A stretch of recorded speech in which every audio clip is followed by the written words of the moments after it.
Boa noite, seja bem-vindo à primeira palestra do Fórum Online VetSmart de Odontologia.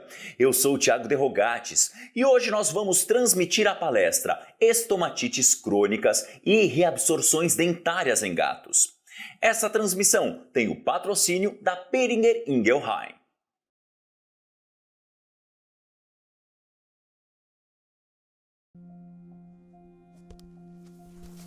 Boehringer Ingelheim has stood for innovation and responsibility for over 130 years. But how did it actually all begin?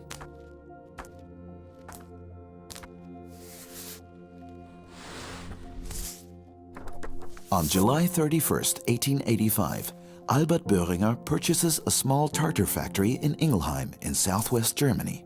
A few years later, he makes a groundbreaking discovery.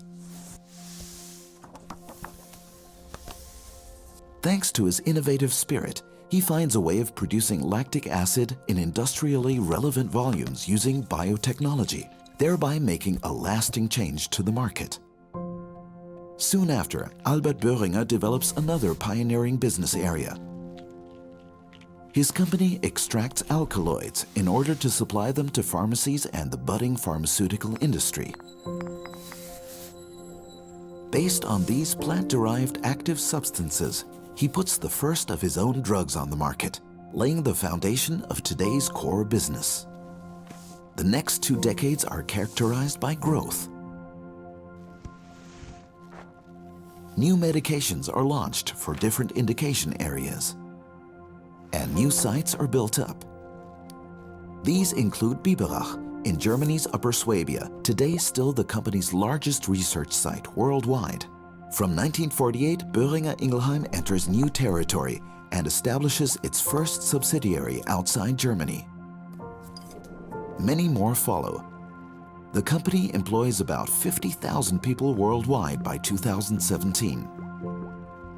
In the 1970s, Boehringer Ingelheim expands to the US market and establishes a new field of activity: animal health. Biotechnology is also expanded further, and the company's first biotechnologically produced drug for treating acute myocardial infarction is approved. Many more milestones follow. The transfer of HIV from mothers to their unborn children can now be prevented. A medication for the debilitating lung disease, COPD, is launched, and it is today Boehringer Ingelheim's best-selling medication worldwide. For the first time in 50 years, anticoagulants with a completely new mode of action can be given. Boehringer Ingelheim successfully enters diabetes research and achieves an outstanding therapeutic success. In 2016, veterinary medicine is strengthened significantly. Through a swap of business areas with Sanofi, Boehringer Ingelheim becomes one of the world market leaders in animal health. And success will continue. The family-owned company will in future collaborate even more closely with startups and universities to support their research with development know-how and clinical studies. The Boehringer Ingelheim story is a classic example of true innovations. And the next innovation is surely on its way.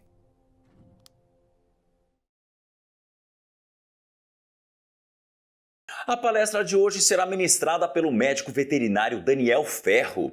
Ele é formado pela Faculdade de Medicina Veterinária da USP. Ele também é mestre e doutor em odontologia veterinária pela USP, especialista em odontologia de pequenos animais pela Anclivepa São Paulo, onde atualmente é coordenador e docente do curso. E ele também é sócio fundador da Associação Brasileira de Odontologia Veterinária. Bom, agora eu passarei a palavra ao professor Daniel, que ministrará a sua palestra. Oi, pessoal, boa noite. Primeiramente, eu gostaria de agradecer muito a equipe do VetSmart, todo o suporte que me deram, que estão me dando aqui para a gente começar essa aula. E um agradecimento especial também ao pessoal da Boehringer, com quem eu conversei já há um tempo sobre essa aula e sobre também a respeito do experimento que nós fizemos em parceria com a Boehringer e eu vou comentar algo a respeito com vocês aqui nessa aula, tá certo? Então, nessa noite, nós vamos discutir duas doenças que são muito frequentes e muito importantes para os gatos. Mas eu gostaria de dar um enfoque nessa aula. Claro que eu vou discutir a etiopatogenia, os tratamentos possíveis para essas doenças, mas eu gostaria de dar um enfoque na importância do diagnóstico precoce dessas doenças, né? E na relevância que tem com o processo inflamatório que essas doenças podem causar, tá certo? Então, essas doenças acabam se complicando muito se não são diagnosticadas rapidamente. Então vamos lá. Primeiro de tudo, para quem não está muito familiarizado com a área de odontologia, é importante que a gente relembre 4 estruturas anatômicas importantes aí, e não mais do que essas para a gente entender a aula de hoje. Então nós estamos falando de gengiva, cemento, ligamento periodontal e osso alveolar, né? A gengiva por si só, ela tem um papel quase que exclusivamente de proteção para a boca. E é uma das principais barreiras físicas tanto para agressões físicas mesmo, de mastigação e para animais que roem ou caçam, quanto para proteção química contra a invasão de micro-organismos. Essa estrutura ela tem que estar rígida, ela tem que estar saudável para que ela desempenhe esse papel de proteção. Já o cemento, o ligamento e o osso alveolar fazem com que a estrutura dentária permaneça na boca e cumprindo a sua função de mastigação, tá certo? Então, vamos considerar aí periodonto de proteção a gengiva e de sustentação os outros 3 elementos. Essas estruturas, individualmente ou em conjunto, vão ser afetadas nas doenças que a gente vai discutir agora.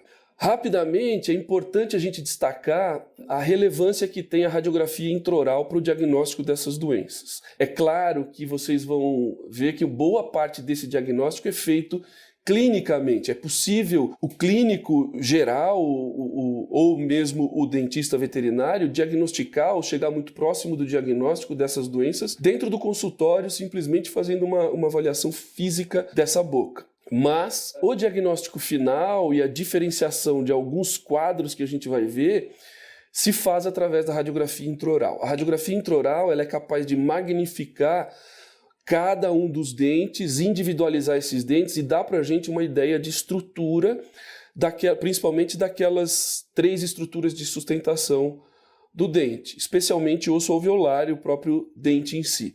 Então, essa imagem radiográfica ela é fundamental para a gente fazer um diagnóstico diferencial e um diagnóstico preciso dessas doenças. Tá ok? A radiografia extraoral ela acaba ajudando num processo como se fosse de triagem diagnóstica.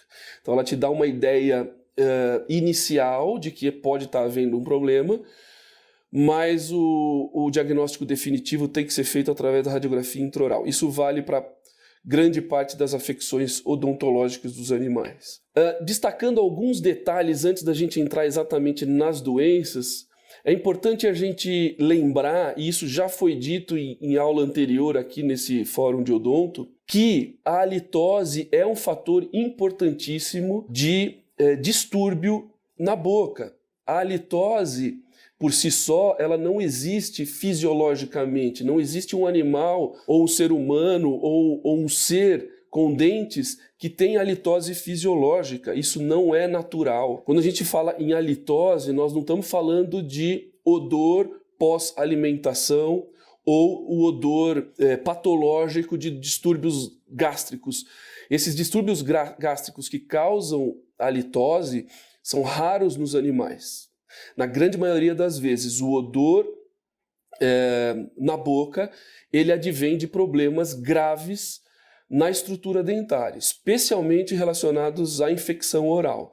A presença de bactérias em desequilíbrio com o organismo leva à presença de halitose e odor na boca. Por quê? Porque as bactérias que estão na boca, e aí quando elas começam a ganhar essa essa corrida contra o sistema imunológico, especialmente nós estamos falando de bactérias anaeróbias, no processo de fermentação, para que elas se mantenham vivas naquele ambiente oral, elas produzem como metabólitos compostos sulfurosos, à base de sulfeto de hidrogênio. E é isso que dá aquele odor forte na boca. Isso varia de animal para animal, de indivíduo para indivíduo, porque varia também o seu sistema imunológico, variando também o tipo de bactéria, de cepa bacteriana que compõe essa boca. De qualquer forma, a presença de qualquer sinal de halitose é indicativo de problema na boca, tem que chamar a atenção do médico veterinário e indica a abordagem veterinária, o tratamento odontológico.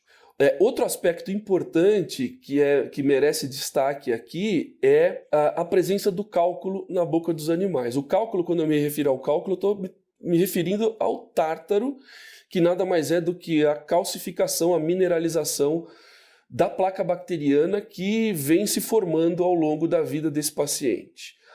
O cálculo por si só, ele não tem um papel importante na doença periodontal. Se fosse somente o cálculo, ele tem um papel estético, ele deixa o dente feio, chama atenção por isso. Porém, o cálculo, na sua estrutura, ele é poroso e ele é rugoso, então ele agrega a placa bacteriana, ele potencializa a ação da placa, então por isso ele é importante e é importante ser removido. O que eu quero destacar aqui é que nós não podemos olhar para a presença de cálculo na boca desses pacientes e classificar o grau da doença. Eu não posso olhar uma boca de um paciente em consultório, paciente acordado, e dizer esse paciente tem pouca doença periodontal, então não precisa tratar, ou esse paciente tem muita doença periodontal, vai perder todos os dentes. Essa avaliação deve ser feita em outra etapa. Quais dentes precisam de tratamento ou remoção, enfim, vai ser feito com o animal anestesiado, com inspeção minuciosa e com radiografia intraoral. Um paciente como esse da imagem aqui, a gente nota que ele tem, por exemplo, no quarto premolar, esse gato aqui, uma presença de cálculo em toda a superfície dentária, mantém um certo grau de gengivite, mas o que a gente vê é que ao longo da gengiva ele tem um grau de gengivite ainda inicial. Não significa que isso não é relevante, precisa de tratamento. Porém, olhando só para esse dente, eu não posso dizer que essa doença é uma doença grave, é uma doença de grau avançado, grau 4. Muito provavelmente esse gato ou esses dentes têm doença de grau 1 ou 2, aí vai depender da avaliação radiográfica. Isso é importante levar em consideração. Então vamos lá, vamos entrar nas duas doenças que são foco dessa aula. A primeira delas é a lesão de reabsorção dentária dos felinos. Para quem for estudar isso, há uns anos atrás, essa doença era conhecida como lesão de reabsorção odontoclástica dos felinos. Uma questão de semântica, isso mudou ao longo do tempo. Hoje os trabalhos tratam como doença de reabsorção dentária dos felinos. Então, a doença de reabsorção dentária dos felinos é uma doença já conhecida há algum tempo. É aceito que trata-se de uma lesão, de uma doença dos gatos modernos, ainda que alguns estudos mostrem, através de avaliação de crânios, de museus e tal, que essa doença já foi observada em animais até do Egito Antigo, enfim, mas era uma doença ainda de pouca prevalência, ao que tudo indica. Ela se tornou realmente prevalente, pelo que se percebe nos estudos, a partir do início da década de 60, muito estudada nos Estados Unidos, posteriormente Brasil e Europa. A prevalência dessa doença, ela tem uma variação enorme nos estudos. Veja que tem estudos que falam em 30% dos animais, outros estudos falam em 75% dos gatos com idade adulta, aí de 4 a 6 anos, tem uma ou mais lesões de reabsorção. Porém, existem artigos, inclusive estudos com um grande número de animais que mostram uma prevalência perto de 100% dos animais que chegam a uma idade ou morrem de causas, entre aspas, naturais e não por acidentes, não tem a vida encurtada por acidentes ou por uma doença aguda. Aparentemente, a prevalência da doença aumenta ao longo da vida do paciente. Isso é relevante porque é importante que o clínico avalie a boca desses animais com frequência, constantemente, em busca de sinais da lesão reabsortiva, tá? E até hoje não se encontrou associação com raça ou com sexo dos animais. Então, todos os gatos domésticos estão suscetíveis à lesão reabsortiva. Essa imagem que a gente está vendo agora na tela, ela é importante porque ela é quase que pactognomônica de um dos tipos de doença de lesão de reabsorção que traz esse crescimento. Na verdade, isso é um tecido de granulação inflamatório sobre a coroa do dente. Nós vamos falar um pouquinho mais detalhado disso já já. O que é importante aqui? Nota essas duas imagens. Uma parece muito evidente que há um problema na coroa desse dente. Há um processo inflamatório, como eu disse há pouco. O tecido de granulação crescendo nessa imagem à esquerda. Porém, na imagem da direita, nós vemos dois dentes caninos, alguns incisivos inferiores de gato, sem nenhum sinal clínico aparente. Então essa doença ela pode ter, sim, uma evidência clínica clara ou não.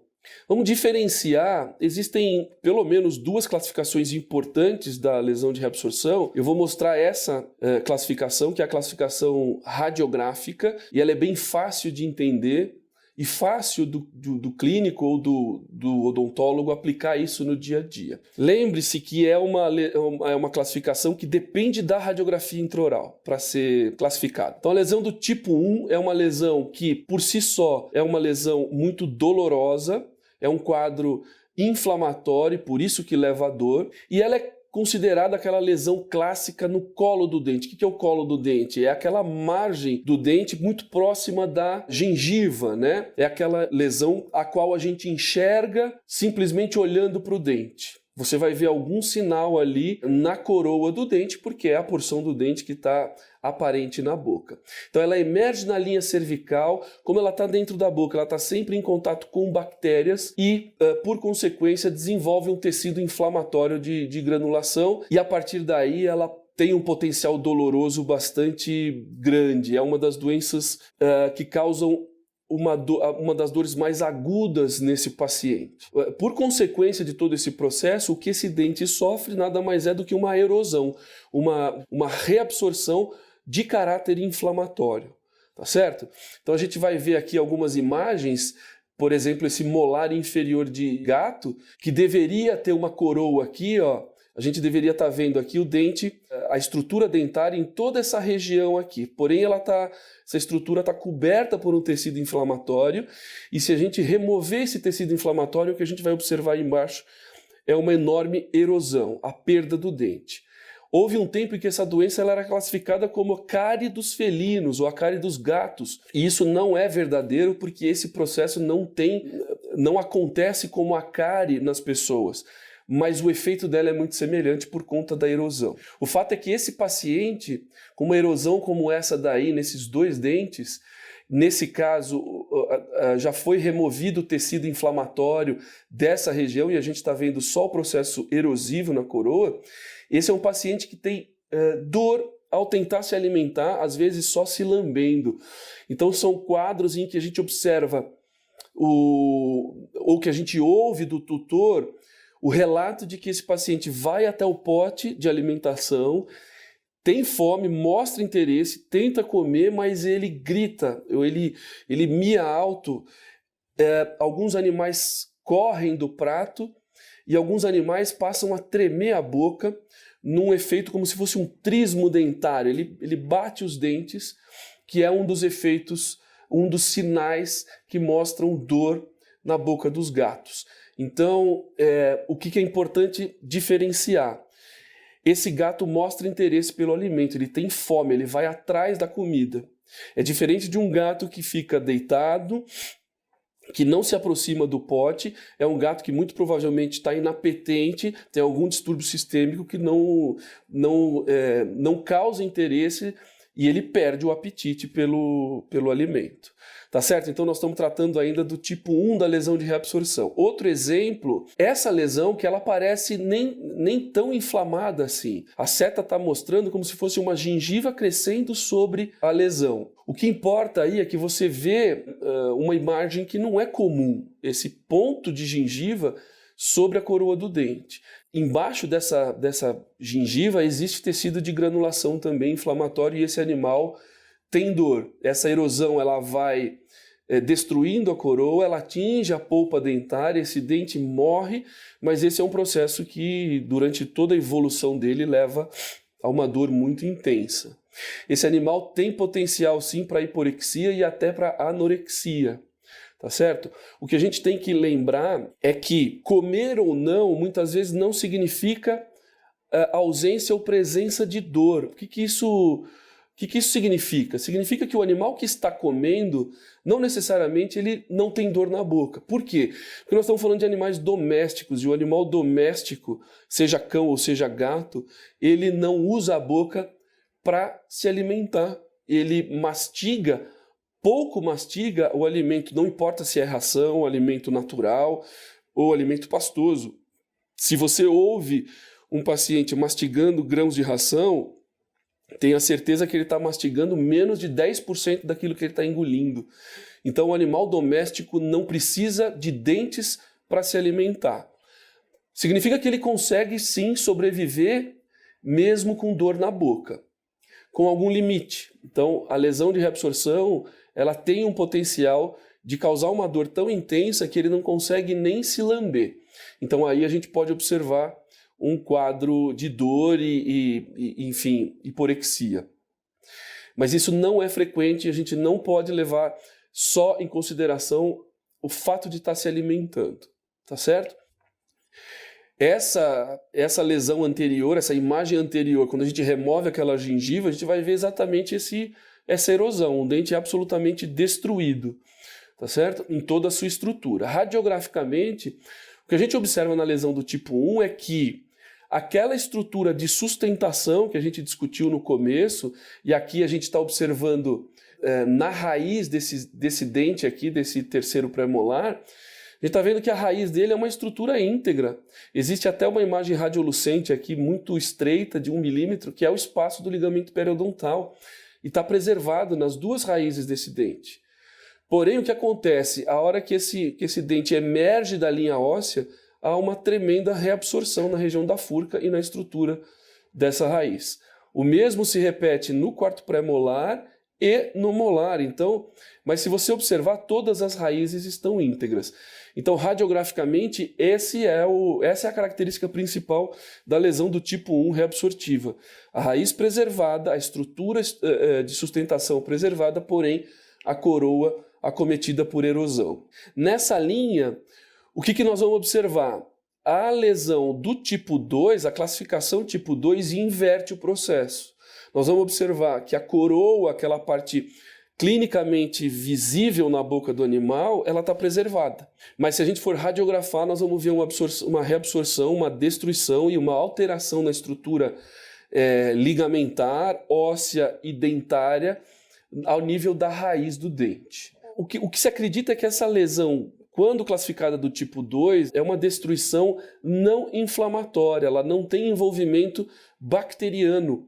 Ela é uma reabsorção por um distúrbio metabólico celular, ou seja, há uma alteração especialmente relacionada aos osteoclastos presentes no osso alveolar que, por algum motivo, começam a agredir a própria estrutura dentária, reabsorvendo essa estrutura e levando a uma aposição óssea no lugar do dente. Então existe uma destruição por reabsorção e reposição óssea, só que aí invadindo a estrutura da raiz do dente. Né? Começa por um estreitamento daquele espaço do ligamento periodontal, então radiograficamente você vê um dente que é como se anquilosasse no osso e ao final das contas o que acontece é isso mesmo.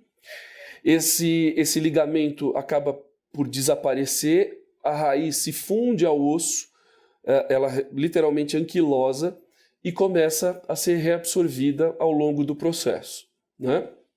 Esse é um processo que pode transcorrer ao longo da vida do paciente como um todo. Por não ter um caráter inflamatório, nós não observamos um paciente desconfortável, não existe dor nesse processo, ou pelo menos não uma dor evidente, uma dor que cause alteração da qualidade de vida desse paciente. Então, por si só, ela é uma lesão diagnosticada radiograficamente e que não exige, em princípio, tratamento, mas sim acompanhamento desse paciente. Tá certo? Diante desses dois quadros, desses dois tipos de doença, é importante a gente destacar que quase 15% das lesões observadas em pacientes não são vistas clinicamente. Então, se a gente observar essa imagem na tela, nós estamos vendo um dente clinicamente saudável, com um certo grau de gengivite. Porém, se a gente for radiografar, nós vamos ver uma destruição quase que completa de toda a estrutura radicular desse dente. Essa é uma doença que passaria despercebida se não fosse através da radiografia. Por isso que hoje, na odontologia veterinária, já há algum tempo, todos os pacientes anestesiados têm a sua boca radiografada por completo, sejam gatos, sejam cães. Isso aumenta em quase 15% o número de diagnósticos que a gente faz. E aí nós não estamos falando só de lesão de reabsorção, mas a gente está falando inclusive sobre granulomas ou abscessos periapicais, fraturas radiculares, enfim, diversas outras afecções que a gente pode diagnosticar através, por ter feito uma radiografia completa da boca desse paciente, certo? Essa é uma outra imagem exemplificando que pré-molares e esse molar aqui, especialmente esse molar aqui, ó, ele está clinicamente sem nenhum sinal, mas a radiografia dele mostra uma destruição importante ao nível da raiz, não só radicular, como também óssea, e aí provavelmente por envolvimento associado da doença periodontal também. Tá certo? Outros sinais que mostram que podem estar associados à lesão de reabsorção dentária são esses dois quadros aí que a gente está vendo na tela, quer dizer, não existe uma relação de causa e efeito comprovada, ou seja, um dente extruído na boca do gato, isso é comum de se ver um gato com, se você olhá-lo de frente, os dois dentes caninos superiores, você vai ver que um dente está maior que o outro. Parece que esse dente está crescendo mais. O relato do tutor é exatamente isso, esse dente começou a crescer de novo.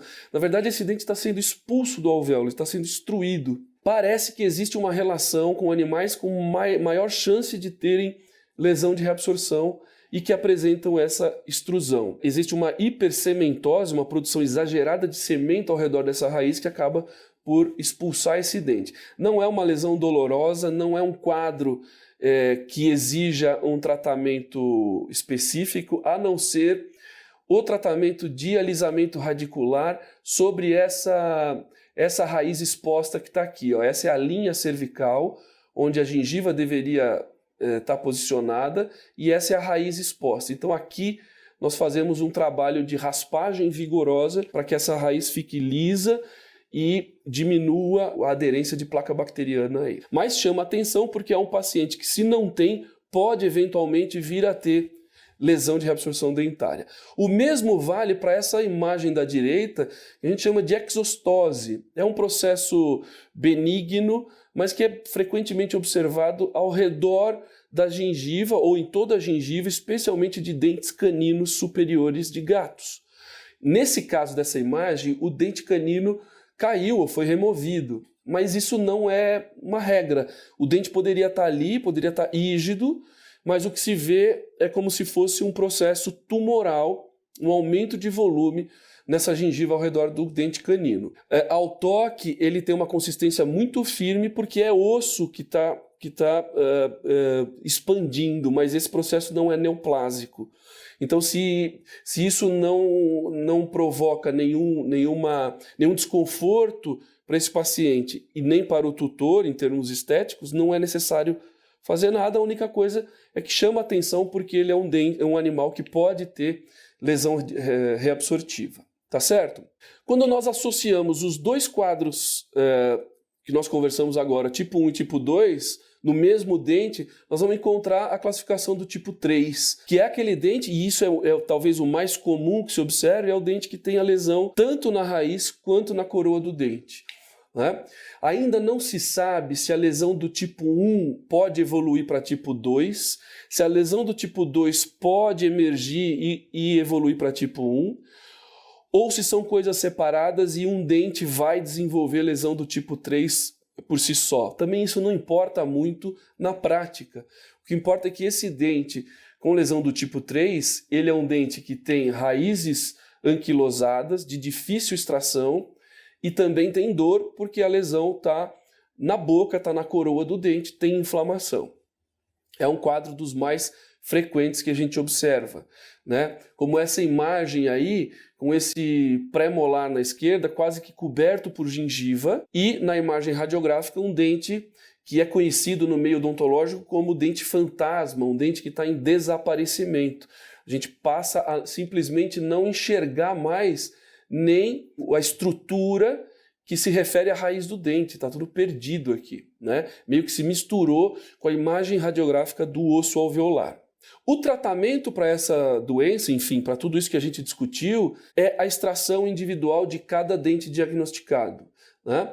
Desde aquela década de 60, quando começaram a estudar a doença, muitos tratamentos foram estudados para tentar preservar esse dente e nada ainda hoje é efetivo. Então, quanto antes se diagnosticar a doença e quanto antes remover esse dente, melhor para a qualidade de vida desse paciente. Porque um paciente que vive com um processo inflamatório, como esse aqui nesses dentes, é um paciente sujeito a efeitos da inflamação, que nesse caso é aguda, mas pode se tornar crônica, e isso é prejudicial ao sistema como um todo, tá certo? Então, o diagnóstico precoce é fundamental e a extração de cada dente diagnosticado. Anualmente, nós vamos fazer uma reavaliação para a limpeza da boca como um todo e radiografia completa para a identificação de outros quadros. O animal que teve o quadro em um dente, num determinado momento, ele pode desenvolver o quadro ao longo da vida em outros dentes e ele merece o acompanhamento ao longo de toda a sua vida, tá certo? Aqueles dentes que têm lesão do tipo 2 ou lesão do tipo 3, ou seja, aquele dente que está anquilosado no osso, em processo de reabsorção radicular, ele é um dente de difícil extração, você não tem mais ligamento para trabalhar e remover essa raiz inteira. Então, uma das opções é a amputação da coroa do dente, reduzindo esse dente abaixo do nível da crista óssea alveolar e mantendo essa raiz sepultada depois de uma sutura gengival adequada para que essa raiz continue o processo reabsortivo natural. A gente está considerando aí que esse animal não tem desconforto com essa raiz em reabsorção, visto que a lesão do tipo 2 não é inflamatória, então, em tese, esse dente vai continuar a sua reabsorção e eu não vou ter problemas para extrair toda essa estrutura radicular que está anquilosada no osso. Tá certo? Não tem muito mais o que se discutir a respeito de lesão reabsortiva, a não ser que o diagnóstico precoce é fundamental e a atuação de extração do dente é necessária o quanto antes. Então agora nós vamos iniciar uma conversa a respeito de outra doença que também é muito frequente nos gatos modernos e gatos domésticos, que é o complexo gengiva-estomatite dos felinos.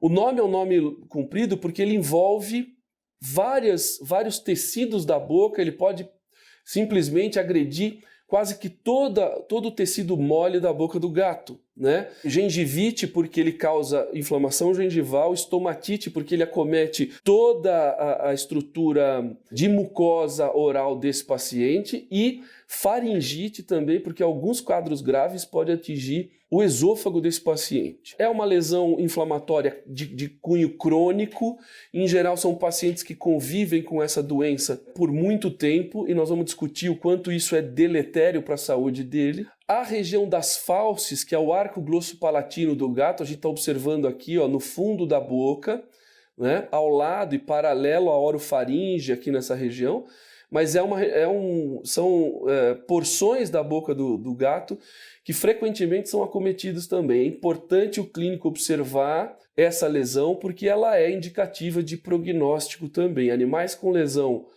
de fauces podem ter um prognóstico um pouco pior do que animais que não desenvolvem inflamação de fauces. Tá certo? As estatísticas a respeito de prevalência variam demais, então aparentemente esse dado aí, 3% dos gatos domésticos com doença oral podem ter complexo, é muito variável. Parece pequena a incidência ou a prevalência, mas ela é muito frequente no dia a dia do clínico, muitos clínicos já observaram, já viram algum grau dessa doença, tá certo? Não existe uma predisposição racial, etária para esses gatos, mas ela é uma doença que ultimamente tem sido bastante observada em gatos jovens, especialmente gatos com raça definida, e aí o Maine Coon, por algum motivo, é um gato que tem aparecido com muita frequência antes de 1 ano de idade, já com algum grau de inflamação. Não se classifica as doenças desses gatos jovens ainda como estomatite ou complexo gengiva estomatite, porque a gente não sabe se esse gato ainda vai continuar convivendo com essa doença. Ainda assim, só para diferenciar, a gente chama de estomatite juvenil dos gatos e ela merece atenção porque causa desconforto também.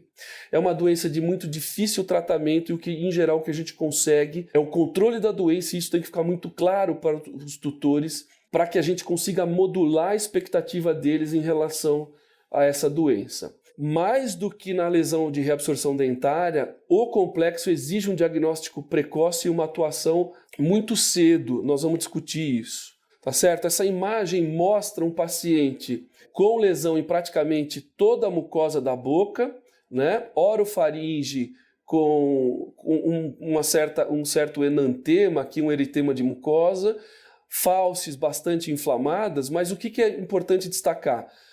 Palato duro, esse palato duro aqui, ele não tem lesão, ele é um tecido limpo, assim como a língua também. Então, o que se observa, e isso é importante, que palato duro e superfície de língua, no complexo gengiva estomatite por si só, não desenvolvem lesão. As lesões que se observam em língua podem estar associadas, por exemplo, ao calicivírus, enfim. Tá? Mas isso é um fator importante, é um dado a mais para que se faça um diferencial no dia a dia. Outros diferenciais que são importantes é o diferencial com doenças autoimunes e com carcinoma, com doenças neoplásicas, como é esse caso aqui, que nesse caso teve uma evolução inflamatória importante, mas a biópsia é fundamental para que se faça o diferencial. Aqui lesões de língua, possivelmente relacionadas a calicivírus, que por si só não estão relacionadas ao complexo gengiva estomatite, tá certo?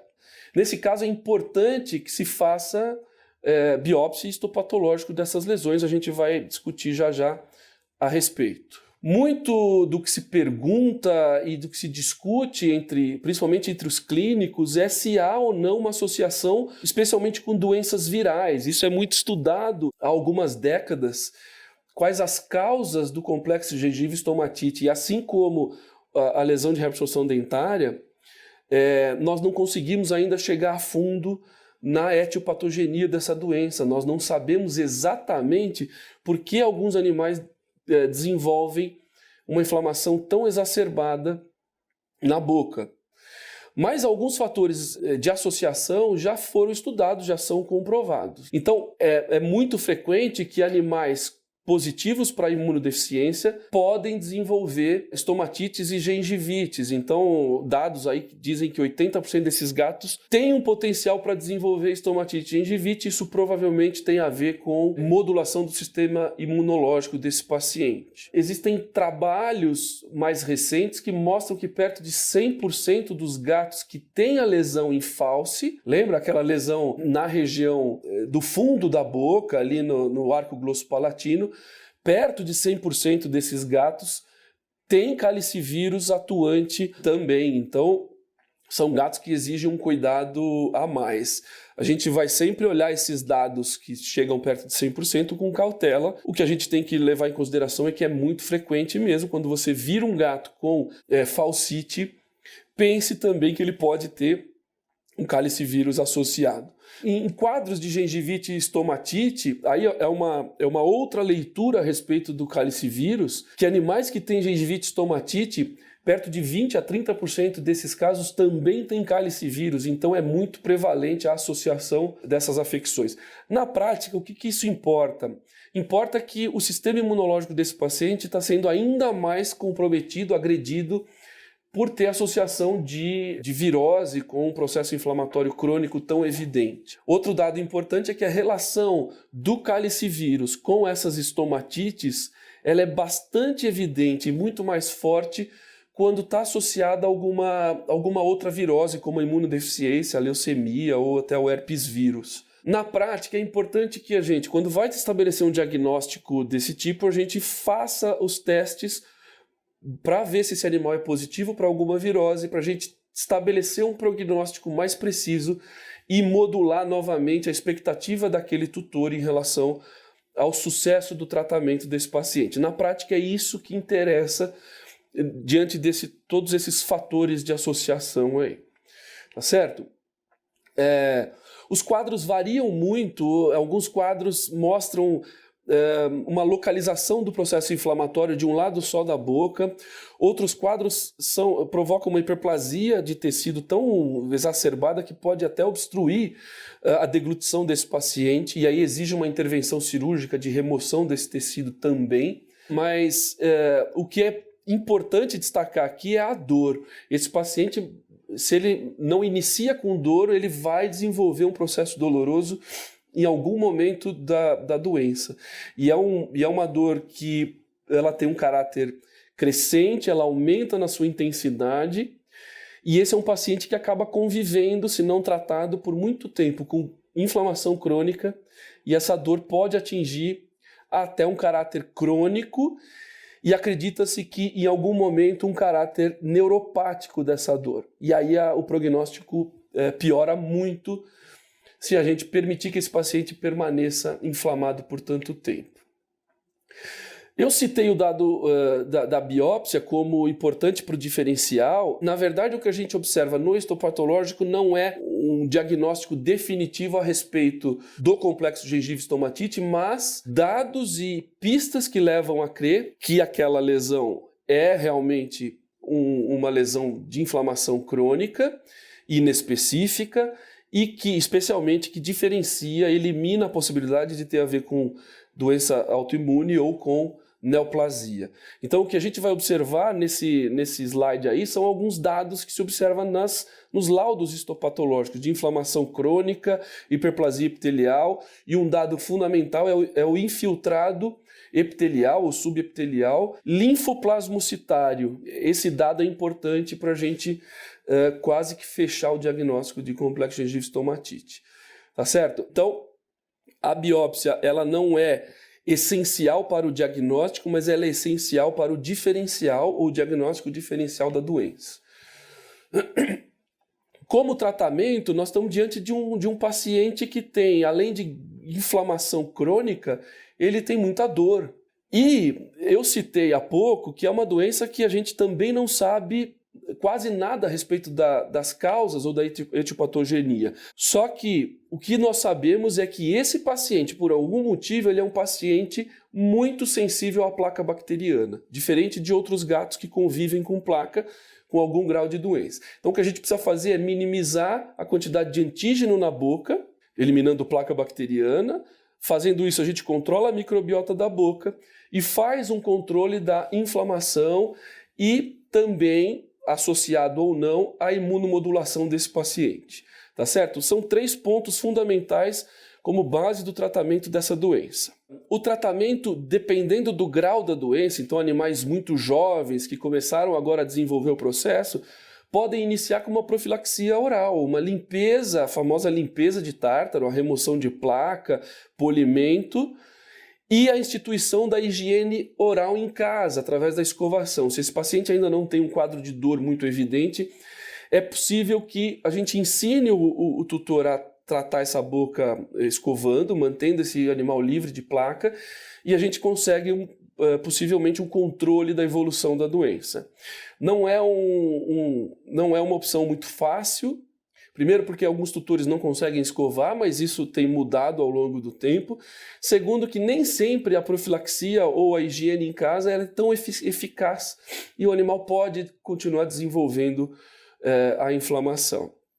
Associado à profilaxia inicial, o uso de antimicrobianos é uma opção importante para alguns animais, reduz a carga de bactéria, principalmente no momento inicial da doença, para a gente poder instituir a escovação e tudo isso, mas o uso prolongado disso deve ser evitado, porque os antimicrobianos, principalmente na cavidade oral, se o uso for indiscriminado ou incorreto, pode, como em qualquer outro sistema, desenvolver cepas resistentes. Isso não é bom para o futuro desse paciente, tá certo? A terapia anti-inflamatória e imunomoduladora, especialmente para animais positivos para imunodeficiência ou para leucemia, deve ser instituída com alguma cautela, com alguma observação do quadro desse paciente, mas em geral nós conseguimos instituir alguma terapia anti-inflamatória também para auxiliar esse paciente.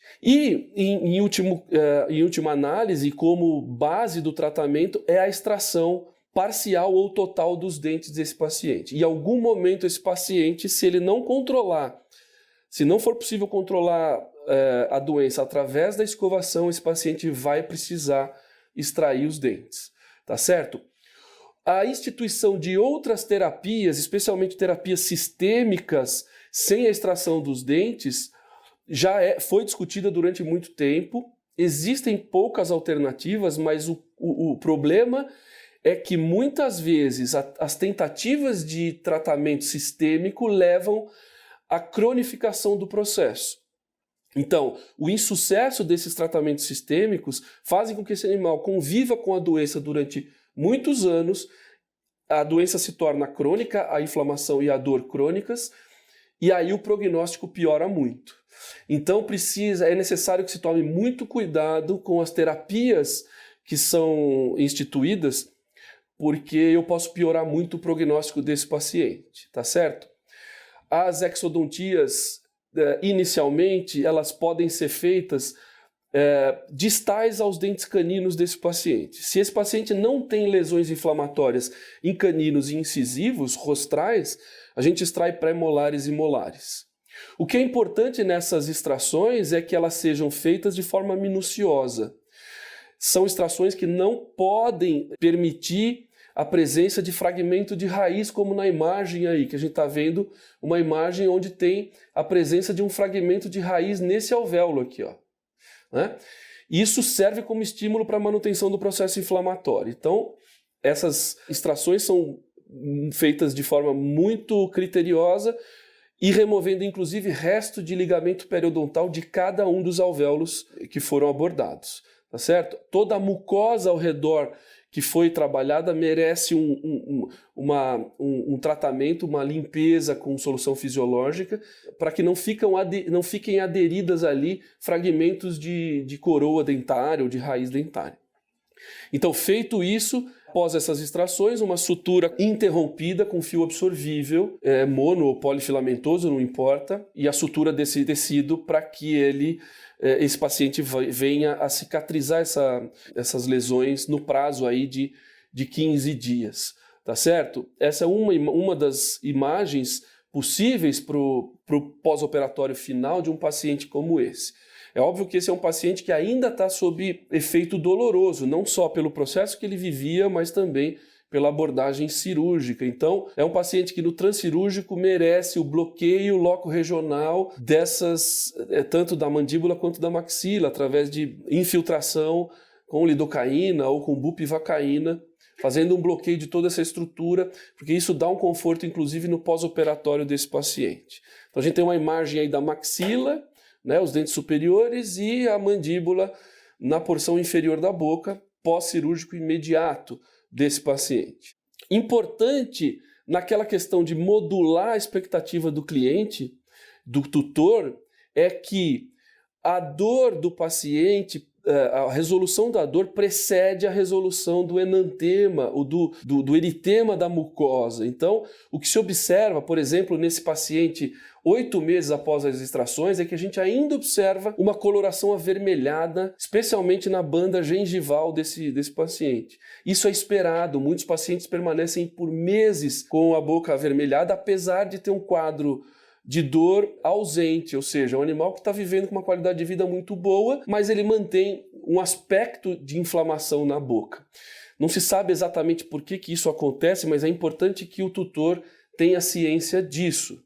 pós-cirúrgico, quer dizer, no pós-imediato, é importante que a gente tente tirar o paciente rapidamente do quadro de dor, de desconforto. E isso é bastante fácil de se obter através do uso de corticoides de depósito, especialmente a metilprednisolona. A aplicação de uma dose única de um medicamento como esse pode tirar o paciente de um quadro de dor no prazo de 24 a 48 horas. Então, o paciente que sai da cirurgia, chega em casa e consegue começar um processo de alimentação, e isso ajuda o sistema imunológico e ajuda o processo de recuperação como um todo. Óbvio que o controle da dor através de analgésicos, de anti-inflamatórios, e aí eu estou falando de analgésico opioide também, é importante, principalmente nos primeiros dias, nós estamos falando de 5, 6 ou 7 dias pós-tratamento. O uso de antimicrobianos aqui é fundamental, especialmente quando o animal tem alguma alteração sistêmica, né? Porque é um animal que, além de tudo, tem uma alteração na competência imunológica. Então a gente vai falar um pouquinho rapidamente disso, da importância de se usar o antimicrobiano como auxiliar, como base ou como suporte para o sistema imunológico de um paciente como esse, né? Então por isso que tem em destaque aqui o uso de antimicrobianos. Clorexidine como um controle tópico, e a alimentação. Tem animais que chegam pós-cirúrgico e já, pelo alívio que sentem, tendem a comer ração seca, ou é possível fazer uma alteração, um alimento amolecido e posteriormente a mudança de novo para a ração seca. Tá certo? Perto de 60% dos animais têm uma remissão completa com esse tratamento.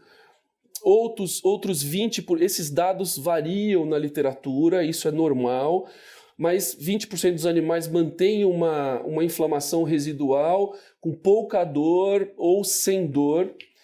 Alguns animais, aí perto de 13%, 15%, podem ter uma necessidade posterior e recorrente de alguma medicação para controle de dor, ou seja, um paciente que permanece bem durante um período, mas ele recidiva depois. E uma percentagem bem baixa de pacientes que recidivam por completo, e aí precisam de suporte constante, anti-inflamatório e, quiçá, analgésico também. Uma alternativa importante, e isso sim foi discutido, inclusive nesse estudo de uma revisão sistemática feita com esses animais, mostrou que nenhum outro tratamento sistêmico foi eficaz. Por isso que eu fiz questão de frisar lá atrás que às vezes a insistência no tratamento sistêmico pode piorar o prognóstico desse paciente. Então, não existe evidência científica de que qualquer outro tratamento sistêmico seja eficaz contra a doença, a não ser a extração total dos dentes. E existe uma alternativa pós-extrações para animais que recidivaram, que é a administração da ciclosporina na versão comercial, que é mais estável, na dose de 7,5 mg por quilo, CID ou BID, uma vez ou duas vezes ao dia. E aí esse paciente recebe essa medicação durante 1 ou 2 meses, melhorando do quadro, começa a se reduzir a dose para uma vez ao dia, para dias alternados, até tentar a remissão total. Lembrando que isso é feito para animais que já passaram pela extração dentária e que em algum momento recidivaram, não tiveram uma resposta satisfatória, especialmente relacionadas à dor. Então é uma opção com evidência científica e com respostas clínicas já observadas no dia a dia da nossa clínica lá, enfim. Então isso não deve ser tentado em animais com dentes na boca, porque o efeito é irrisório, tá certo? Então, importante de destacar, diante de tudo isso que foi dito agora, tanto em relação à lesão de reabsorção dentária quanto ao complexo gengível estomatite, o que eu queria resumir nessa história é a importância da inflamação relacionada a essas doenças. Tirante todo o quadro de dor e de desconforto desse paciente, ele é um paciente que vive inflamado, dorme e acorda inflamado. E muitas vezes é uma inflamação silenciosa, o tutor não está observando isso. Mas é importante destacar que a inflamação crônica como um todo, seja da boca ou de outro local, ela é um mecanismo base para o desenvolvimento de doenças crônico-degenerativas. Nós estamos falando de vários tipos de doença, como diabetes mellitus, como artrites degenerativas ou artroses degenerativas, doenças metabólicas em geral, enfim. São pacientes que, enquanto mantêm inflamação oral, cursam de forma muito mais difícil outras doenças crônico-degenerativas ou acabam agravando essas doenças, tá certo? E é pensando nisso que a gente faz o uso de antimicrobianos, animais que têm inflamação muito crônica, instituída por muito tempo, são animais que possivelmente têm um sistema imunológico já comprometido ou em algum grau de comprometimento, né? Esses pacientes, mesmo após o tratamento odontológico, têm uma certa dificuldade de recuperação. Então aí o uso de antimicrobianos se mostra bastante importante. Eu estou destacando isso porque o uso de antimicrobianos em odonto ele tem que ser muito criterioso. Ele é excelente, mas ele tem que ser criterioso. Então nós falamos de animais hoje que podem ter associado imunodeficiência, leucemia, herpes vírus, tal. São pacientes que vão ter uma dificuldade de recuperação trans ou pós-cirúrgicas, né? E para isso é necessário o uso de antimicrobianos.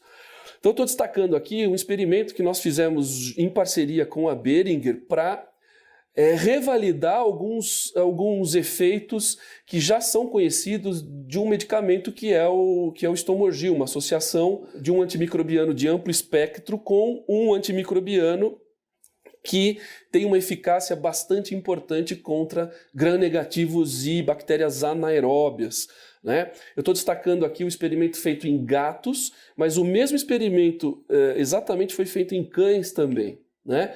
Rapidamente, o experimento reuniu 2 grupos de 13 gatos sem raça definida. Isso é um modelo feito dentro de um local especializado e em animais para esse tipo de experimento. Um local com rigor absolutamente restrito sobre a qualidade de vida e o tratamento desses animais. Então, um experimento muito bem conduzido, muito criterioso em termos de bem-estar desses pacientes, né? Basicamente, o que a gente fazia era anestesiar cada um desses animais em um fim de semana e depois isso foi repetido 7 dias depois. Um grupo recebeu o tratamento com o antimicrobiano e outro grupo recebeu um placebo, foi manipulado da mesma forma, recebeu a administração de um comprimido, mas não continha a molécula, tá certo? Então, cada um desses animais foi anestesiado, a gente se certificou de que ele não tinha nenhuma possibilidade de sentir qualquer coisa, enfim, no exame. Foi feita a avaliação de quantidade de placa bacteriana, índice, grau de gengivite e a avaliação da quantidade de composto sulfuroso que havia no hálito desse paciente. Então, é possível a gente captar o hálito desse paciente e dizer quanto de halitose ele tem, né? Além disso, foi feita a coleta de material para avaliação microbiológica da boca, a individualização das cepas de bactéria, enfim, que havia na boca desses animais e como que isso foi controlado com antimicrobiano. Essa imagem mostra um aparelhinho chamado alímeter, que é, na verdade, um pequeno sugador, um animal sob anestesia, ele é colocado um caninho dentro da boca, para que o aparelho sugue um pouco do ar que povoa aquela boca do paciente e ele vai fazer uma medição da quantidade de compostos sulfurosos na boca desse paciente. É considerado halitose a partir de 130 partes por bilhão de compostos sulfurosos, para se ter uma ideia. Abaixo disso, não se tem a sensação de halitose, não se considera doença. Então esse gráfico mostra do lado esquerdo, o G1 é o grupo que não foi tratado. Então, no momento zero, no primeiro fim de semana, antes da gente administrar qualquer coisa, esses pacientes, na média, mostraram uma quantidade de compostos sulfurosos de 646 partes por bilhão. É uma taxa bastante alta. Isso é uma média. Tem animais que mostraram 2.000, 2.500 partes por bilhão. Mas na média, 646. Após 7 dias, sem receber nenhuma molécula, apenas o placebo, essa média girou em torno de 519. E isso não dá uma diferença estatística significativa, ou seja, se nada for feito, esses animais não foram submetidos a tratamento periodontal inicialmente, apenas a administração de placebo ou antimicrobiano, não houve diferença, a halitose permaneceu inalterada. O grupo tratado, o grupo que recebeu a molécula, partiu de 588 partes por bilhão, então nós estamos vendo nesta coluna aqui, e após 7 dias de administração, a média da taxa de halitose caiu para 20, o que é uma taxa absolutamente fisiológica, muitos animais com 0, alguns animais ainda mantendo um residual. Então mostra um efeito em uma semana bastante significativo. Como é que a gente traduz isso? A morte de muitas bactérias anaeróbias, que são aquelas responsáveis pela produção de compostos sulfurosos, e automaticamente a queda da taxa de compostos da boca. Isso é uma coisa muito evidente, o tutor relata isso em 3 ou 4 dias que o cheiro desaparece da boca. O importante é ressaltar que isso é fundamental em termos médicos para a gente definir que esse paciente agora tem um sistema imunológico suportado por uma molécula, e isso é importante, que ele não conseguiria combater sozinho por ter alguma alteração imunológica, mas que isso não resolve o problema, que a halitose, se o medicamento for suspenso hoje, daqui 2 dias, todo esse processo retorna, tá certo? Um outro dado aqui relativo à gengivite para a gente finalizar essa conversa. Então, o G1 aqui mostra um grupo controle no dia 0, então a gente tem ali, o que é o número, nesse quadro, número 1, 2, 3 e 4, né? Que a gente observa aqui, ó, 1, 2, 3 e 4, são graus de gengivite. O grau 1 é uma gengivite ainda muito incipiente, não tem hemorragia. E o grau 4 é uma gengivite avançada, com tecido friável e hemorragia espontânea. Então, um processo bem mais grave. Então, no dia 0, esse grupo, que é o grupo controle, havia nenhum animal com gengivite incipiente, 3 animais com gengivite 2 no dia 0 e 5 animais no dia 7. 9 animais com gengivite 3 no dia 0 e 8 animais com gengivite 3 no dia 7. E um animal só com gengivite grau 4, e no dia 7 nenhum animal foi observado. Traduzindo isso aqui, o que importa? Não houve uma diferença significativa de gengivite entre o dia 0 e 7 dias depois.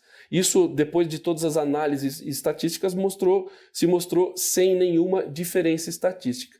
O que interessa para a gente é esse outro lado, que é o grupo de animais que receberam a medicação, a molécula. Então a gente tem ali gengivite grau 1, que passou, no primeiro dia tinha 0. No dia 7, tinha 3 animais com gengivite. Opa, parece que aumentou. No grau 2, passou de 4 animais para 9 animais com gengivite grau 2. No dia 3, de 8 animais, passou para 1 animal. E no dia 4, passou de 1 animal para nenhum animal no dia 7 com gengivite grau 4. Como é que a gente traduz essa mudança ou esse aumento de animais aqui, ó, do dia 0 para o dia 7, de 4 para 9? Porque muito provavelmente o antimicrobiano ele atuou nesse animal grau 4 e nesse animal grau 3, diminuiu a gengivite e jogou esse animal para graus menores, e é por isso que no dia 7 a gente teve um aumento de animais com grau menor de gengivite. E toda essa diferença numérica foi analisada estatisticamente e ela é muito relevante, ou seja, a gengivite foi influenciada sim pela atuação do antimicrobiano.